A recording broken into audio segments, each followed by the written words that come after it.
Hello students, आज के video में हम व्हीटस्टोन सेतु पर पूछे जाने वाले महत्वपूर्ण प्रश्नों के बारे में चर्चा करेंगे। इम्पोर्टेंट कॉन्सेप्ट समझेंगे। तो सबसे पहले हम देखते हैं कि व्हीटस्टोन सेतु इसे क्यों कहा जाता है। एक्चुअल में इसका नाम व्हीटस्टोन सेतु, सेतु मतलब होता है ब्रिज, पुल, इसलिए कहा जाता है कि यदि सेल की कुंजी K1 ऑन हो लेकिन K2 ऑफ हो, मतलब K2 जो है खुली हुई हो, इस दौरान क्या होगा, K2 खुली होगी तो यहां से धारा प्रवाहित नहीं होगी और इस समय में P और Q ये देखिए दोनों श्रेणी क्रम में आ जाएंगे और R और S ये भी श्रेणी क्रम में आ जाएंगे। यानी कब, K2 जब ऑफ हो, मतलब कि खुली हुई हो, तो यहां से करंट फ्लो नहीं हो रहा है। इस समय में ये P और Q श्रेणी क्रम में हो गए, जस्ट इस साइड से प्रतिरोध P और प्रतिरोध Q ये श्रेणी क्रम में हो गए। ठीक इसी प्रकार से नीचे के जो प्रतिरोध है R और S ये भी श्रेणी क्रम में हो गए। A और बिंदु B पर ये समांतर क्रम में जुड़े हुए हैं, ये श्रेणी क्रम में। अब यहां पर कह सकते हैं हम A B C और इधर है A D C और इधर है A D C। पर ये भुजा जो है BD जो भुजा है वो एक पुल के समान है, एक ब्रिज के समान है, एक सेतु के समान है। यहाँ पर ये BD भुजा इनके ऊपर एक ब्रिज के समान है, एक पुल के समान है, इसलिए इसे व्हीटस्टोन ब्रिज कहा जाता है। अब हम नेक्स्ट उस पे आते हैं। नेक्स्ट क्वेश्चन जो है ये एग्जाम में पूछा जाता है, ये सिर्फ कॉन्सेप्ट ऐसे ही समझने के लिए है। ये पूछा जाता है सेकंड, व्हीटस्टोन सेतु की संतुलन अवस्था में परिणामी प्रतिरोध ज्ञात करिए।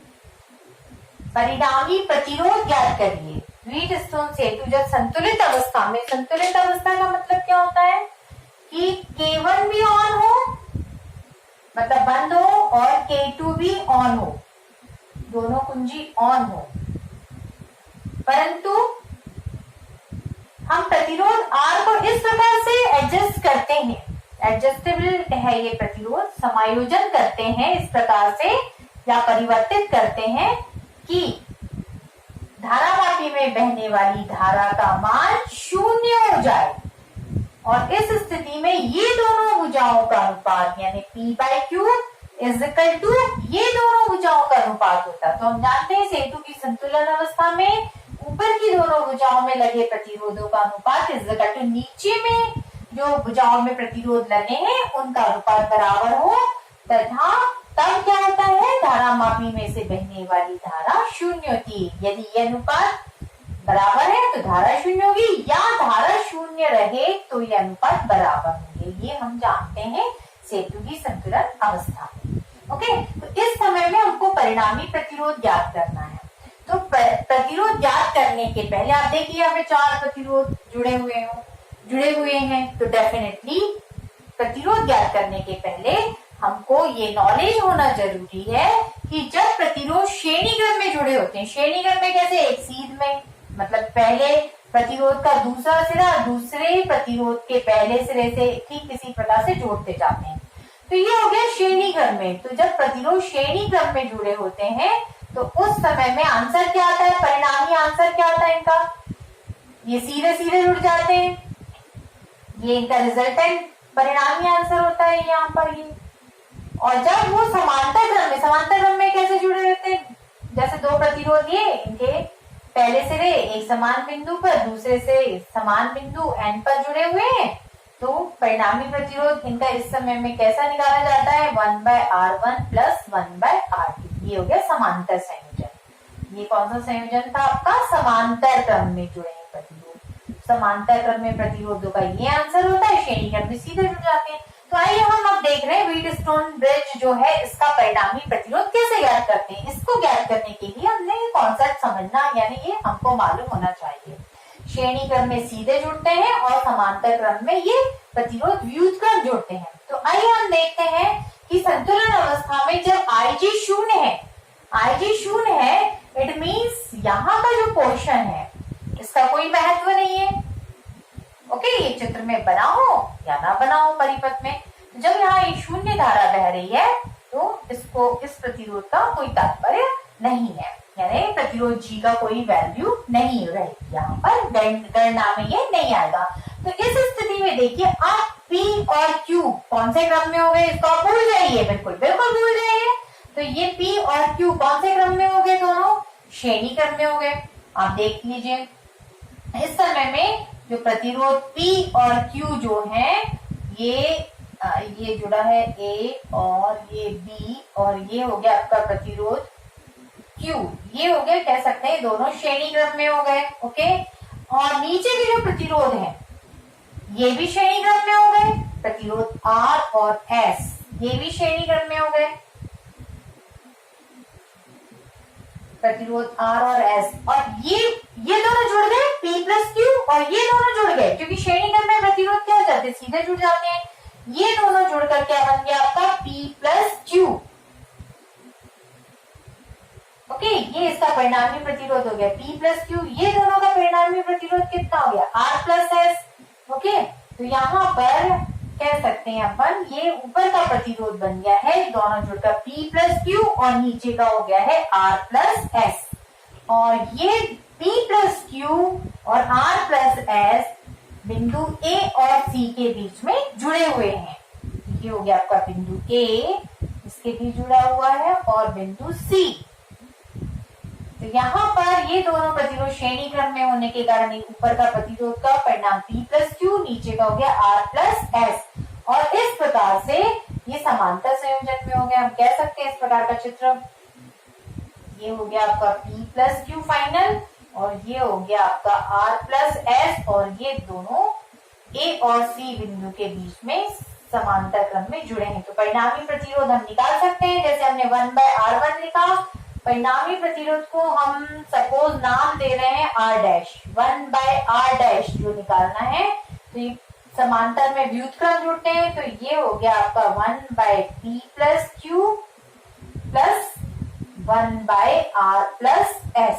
अब हम इसको सॉल्व कर लेंगे और R डैश की वैल्यू को ज्ञात कर लेंगे। देखिए अब हम इसको सॉल्व करते हैं। यहाँ पे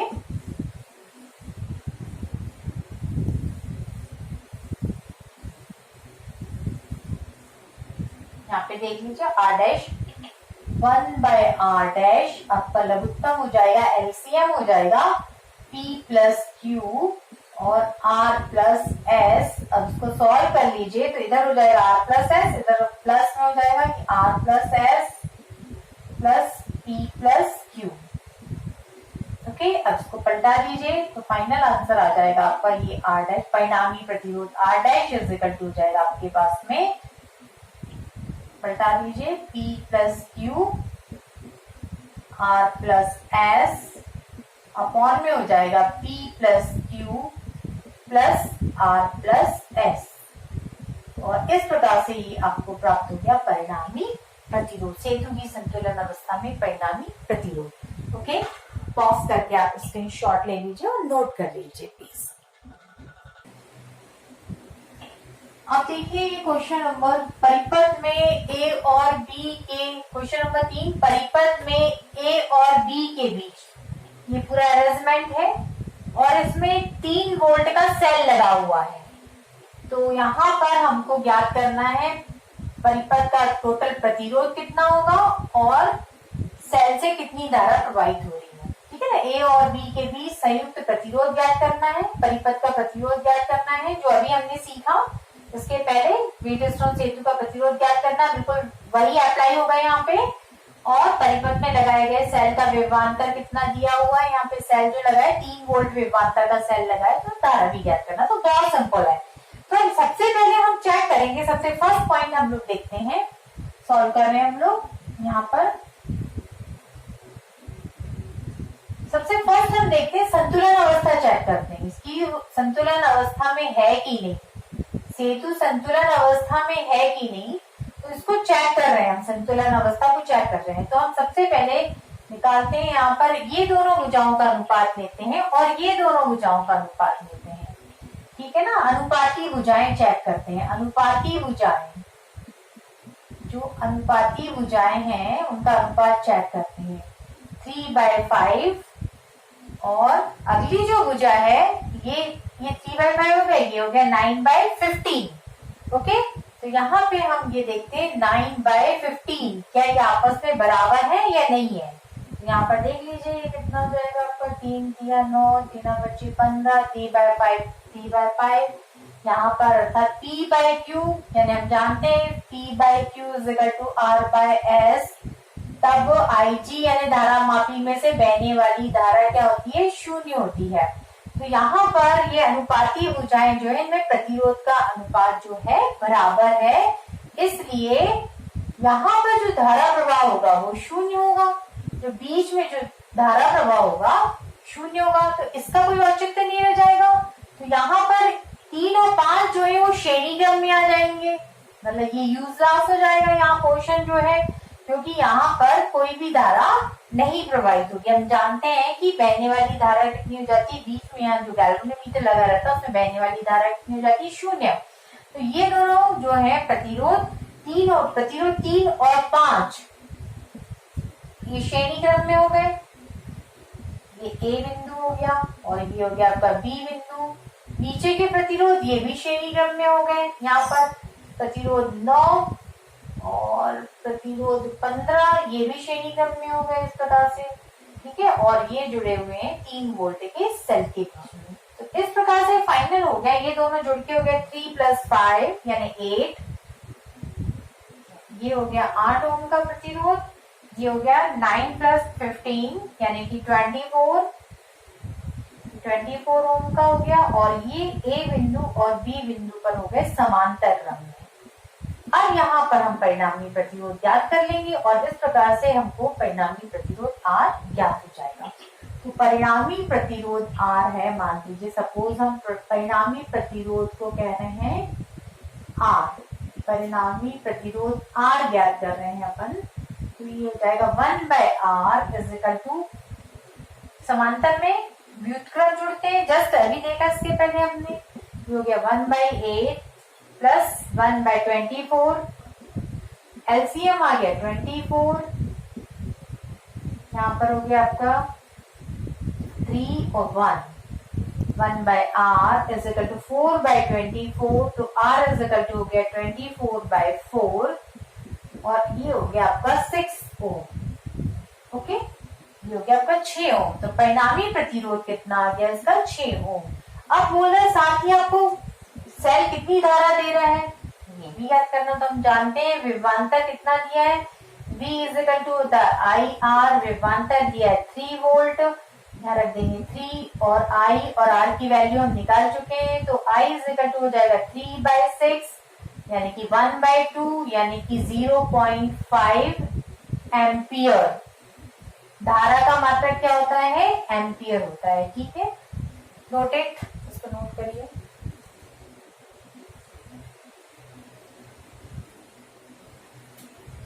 नेक्स्ट क्वेश्चन हम देखेंगे कि यदि सेतु या ब्रिज में धारामापी और सेल इनकी आपस में स्थिति बदल दी जाए तो सेतु की संतुलन अवस्था पर क्या प्रभाव पड़ेगा। ये क्वेश्चंस है कि सेल और धारामापी को आपस में बदल दिया जाए तो सेतु की संतुलन अवस्था पर क्या प्रभाव पड़ेगा। तो स्टूडेंट्स ये याद रखिए कि यदि धारामापी और सेल को हम आपस में बदल देते हैं तो सेतु की संतुलन अवस्था पर कोई फर्क नहीं पड़ता है। सिर्फ ये जो बिंदु है A, B, C, D, इन पर विभव का फर्क पड़ेगा। क्या फर्क पड़ता है, विभव का या विभवांतर का फर्क पड़ता है। देखिए आइए देखते हैं। ये पहले हम लोग चित्र सीख चुके हैं यहाँ पर कि A और C के बीच में सेल लगा है, B और D के बीच में धारामापी और चतुर्भुजाकार आकृति में प्रतिरोध जुड़े हुए हैं। ओके, तो इस स्थिति में थोड़ा ध्यान दें कि A बिंदु और C बिंदु पर जो विभव है, A बिंदु पर विभव सेल की धन प्लेट के बराबर है, C सी बिंदु पर विभव सेल की ऋण प्लेट के बराबर है, क्योंकि यहाँ पर सेल को हमने ये दोनों बिंदुओं के बीच में जोड़ा हुआ, ये लिख दिया है मैंने कि VA माइनस VC ये दो बिंदुओं के बीच जो विभवांतर है सेल की प्लेटों के बीच विभवांतर के बराबर है। लेकिन विभव की बात करते हैं तो हम कह सकते हैं कि A बिंदु पर विभव सेल की धन प्लेट के बराबर है और C बिंदु पर विभव सेल की ऋण प्लेट के बराबर है। ओके, अब यहाँ पर B और D बिंदुओं के बीच हम जानते हैं कि यहाँ पर जो धारा प्रवाह होता है वो शून्य होता है, धारा मापी में धारा शून्य बहती है, धारा शून्य बह रही है, इट मीन्स B और D बिंदुओं के बीच विभवांतर शून्य है, क्योंकि धारा प्रवाह होने के लिए किन्हीं दो बिंदुओं के बीच विभवांतर का पाया जाना जरूरी है। इट्स इंपॉर्टेंट पॉइंट नंबर 3 में लिख दिया है मैंने कि धारा प्रवाह के लिए दो बिंदुओं के बीच विभवांतर का पाया जाना जरूरी है। ओके, लेकिन यहाँ पर धारा प्रवाह शून्य हो रहा है, धारा प्रवाह शून्य हो रहा है, इसका मतलब यहाँ पर विभवांतर का मान कितना है, शून्य है, या दोनों बिंदुओं पर विभव कैसे है, एक समान है। ओके, तो इसलिए B और D बिंदु जो है इनके बीच विभवांतर का मान शून्य होगा, अर्थात पलटा दीजिए, ट्रांसफर कर दीजिए तो दोनों बिंदु पर विभव का मान समान आ जाएगा। ठीक है, तो आप अच्छे से याद रखिए, यहाँ पर सेल की धन प्लेट के बराबर, सेल की ऋण प्लेट के बराबर, और ये दोनों बिंदु पर विभव का मान कैसा होगा, समान होगा। अब हम इनको आपस में बदल दे रहे हैं। हमने क्या किया है, A और C बिंदु के बीच में लगा दिया है धारा मापी और सेल को उठाकर B और D बिंदु के बीच में लगा दिया है। ठीक है, तो यहाँ पर सेतु की संतुलन अवस्था पर कोई फर्क नहीं पड़ेगा। देखिए यहाँ पर, अब देखिए इस चित्र को थोड़ा ऐसा समझिए, आपको समझ में आ जाएगा कि ये चित्र बिल्कुल इस चित्र के समान है। ओके, या कहना चाहिए जो अरेंजमेंट है पूरा जो है, ये अरेंजमेंट है बिल्कुल ऐसा ही कैसा है। देखिए कैसे समझते हैं, B और D के बीच में सेल लगाए, तो हमने क्या किया, इसको यहाँ भी तो भाई यहाँ पे कंजेस्टेड हो जाए इसलिए यहाँ पर चित्र में शो कर दिया है, तो हम यहाँ पर भी लगा सकते हैं इस सेल को। देखिए B के बीच में सेल की धन प्लेट के बराबर हो गया विभव, और D के बीच में सेल की ऋण प्लेट के बराबर हो गया, ये हो गया सेल E। ओके, और ये जो धारा मापी A और C के बीच में हमने यहाँ लगा दिया इसको, B और D के बीच में, सॉरी धारा B और D के बीच में सेल लगा हुआ है, A और C के बीच में आपका धारा मापी लगा हुआ है, ये राइट।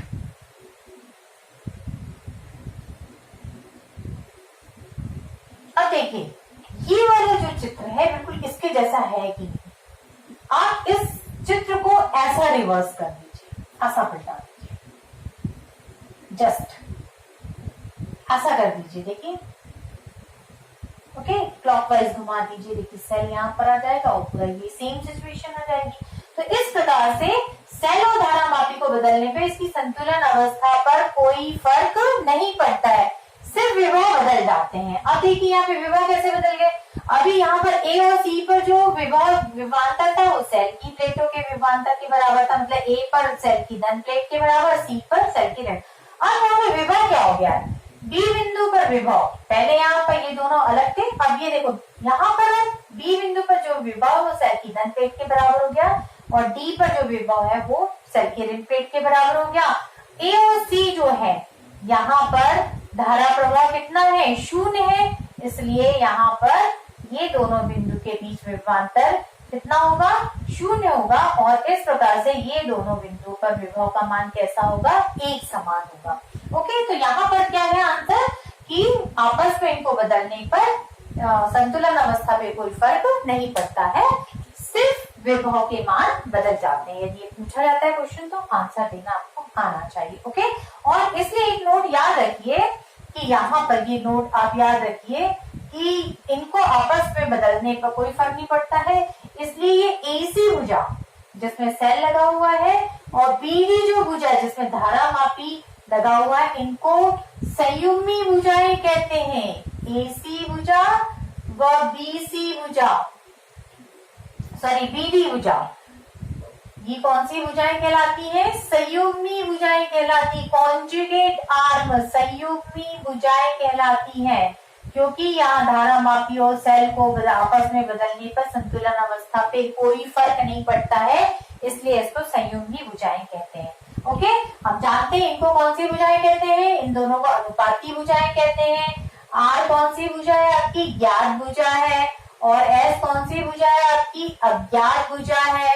ओके, ये कौन सी भुजा, अज्ञात भुजा है। और बीडी और एसी आपस में कौन सी भुजाएं कहलाती है, संयुग्मी भुजाएं कहलाती हैं। ओके, काफी कॉन्सेप्ट समझ लिए। किसी भी टाइप का क्वेश्चन आए आपको व्हीटस्टोन ब्रिज आपसे बनना चाहिए, एक भी मार्क्स नहीं करना चाहिए। बहुत अच्छे से कॉन्सेप्ट को पढ़िए और ये दो कॉन्सेप्ट और पढ़ लीजिए कि सेतु की सुदृढ़ता तभी अधिक होगी जबकि चारों जो प्रतिरोध लगे हैं वो लगभग समान होने चाहिए, एकदम नहीं, लगभग समान होने चाहिए। ओके, और व्हीटस्टोन सेतु का प्रायोगिक रूप क्या है, मीटर सेतु है। ओके, इसका प्रैक्टिकल रूप क्या है, मीटर सेतु, जो थ्योरी क्वेश्चंस भी है प्रैक्टिकल क्वेश्चन भी है। Okay, thank you so much, thank you for watching. Video पसंद आया है तो आप अपने फ्रेंड्स को शेयर करें, चैनल को सब्सक्राइब करें।